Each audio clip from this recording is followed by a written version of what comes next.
Zero आने से पहले मैथमेटिक्स थे ही नहीं। कुछ लोग तो मजाक में ये तक पूछते हैं कि अगर जीरो नहीं था तो लोग रावण के 10 सिर कैसे गिनते थे। लेकिन ये सवाल सुनने में फनी है और इसका आंसर मैथमेटिक्स का एक बहुत ही बेसिक चीज समझाता है। जीरो से पहले भी नंबर थे। सबसे पहले एक बात समझो, नंबर और न्यूमरल्स एक चीज नहीं है। नंबर एक क्वांटिटी का आइडिया है। मान लो मेरे सामने ये है, मेरे पास 5 एप्पल्स हैं। अब इस क्वांटिटी को अलग अलग सिंबल्स में रिप्रेजेंट कर सकते हैं। हम 5 लिखते हैं, रोमन न्यूमरल्स में इसे वी लिखते हैं। किसी और दूसरे सिविलाइजेशन में कोई और सिंबल यूज कर सकते हैं।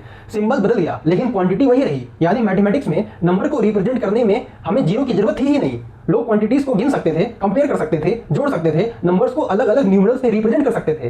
तो फिर बड़ी संख्याएं कैसे लिखी जाती थी, यही चीज इंटरेस्टिंग होती है। मान लो हमें 10 लिखना है। आज हम सिर्फ 2 सिंबल्स यूज करते हैं, 1 और 0। लेकिन 0 से पहले भी 10 की क्वांटिटी मौजूद थी। उसे रिप्रेजेंट करने के लिए अलग अलग सिविलाइजेशंस में अलग अलग नोटेशन इस्तेमाल करते थे। उदाहरण के लिए रोमन में 10 को हम x लिखते थे, 100 को c लिखते थे। तो प्रॉब्लम ये नहीं थी कि लोग 10 या 100 को समझ नहीं सकते थे। प्रॉब्लम ये थी कि नंबर को रिप्रेजेंट करने और उनके साथ कैलकुलेशन करने का तरीका कितना एफिशिएंट था।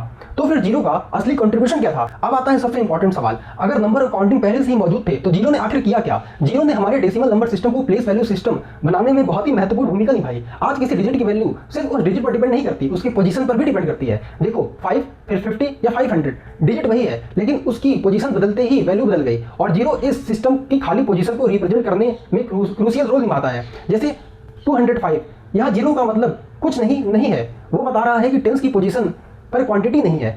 2 हंड्रेड्स है, 0 टेंस है और 5 हमारा वंस है। अगर ये पोजिशनल स्ट्रक्चर ना हो तो ऐसे नोटेशन को कंसिस्टेंटली रिप्रेजेंट करना बहुत मुश्किल हो जाता है। और यही आता है असली मैजिक। प्लेस वैल्यू सिस्टम और 10 सिंबल्स 0 से 9, इन दोनों के कॉम्बिनेशन से हम 9 के बाद 10, फिर 99 के बाद 100 या फिर 999 के बाद 1000 और थ्योरेटिकली कितना भी बड़ा से बड़ा संख्या हो हम लिख सकते हैं। और हमें हर नए नंबर्स के लिए नए सिंबल इन्वेंट करने की जरूरत नहीं है, बस पोजीशन बढ़ाते जाओ। और यही बात हमारे नंबर सिस्टम को इनक्रेडिबली पावरफुल बनाती है। कैलकुलेशन भी फास्ट हो गई। अब सिर्फ नंबर लिखना आसान नहीं हुआ, कैलकुलेशन भी बहुत ही ज्यादा सिस्टमैटिक और एफिशिएंट हो गई। आज हम लिख सकते हैं 247 प्लस 358 और सीधे कॉलम बनाकर कैलकुलेट कर सकते हैं। हंड्रेड्स अलग, टेंस अलग, वंस अलग। ये एल्गोरिथम प्लेस वैल्यू नोटेशन के कारण इनक्रेडिबली कन्वीनियंट बनते हैं। इसी तरह मल्टीप्लिकेशन, डिवीजन और आगे चलकर अलजेब्रा जैसी मैथमेटिक्स को लिखना और मैनिपुलेट करना बहुत ही आसान हो गया। यानी जीरो सिर्फ एक और नंबर नहीं दिया, उसने नंबर्स को ऑर्गेनाइज करने वाली पावरफुल लैंग्वेज बनाई।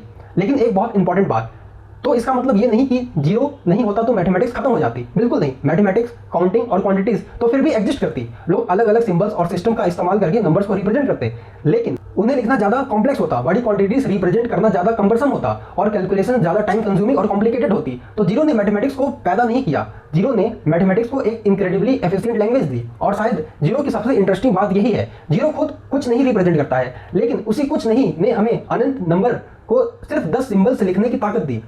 यही है जीरो की असली कहानी। और ऐसे ही मैथमेटिकल वीडियो के लिए